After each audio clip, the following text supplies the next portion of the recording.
குண்டலம கூட இல்ல.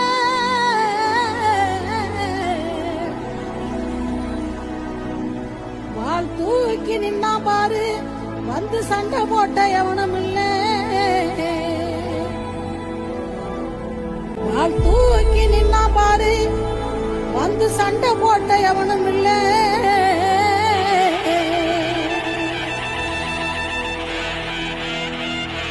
காலை ஒடிச்சு ஒரு சிறவு முறுக்க வருவான் பார்.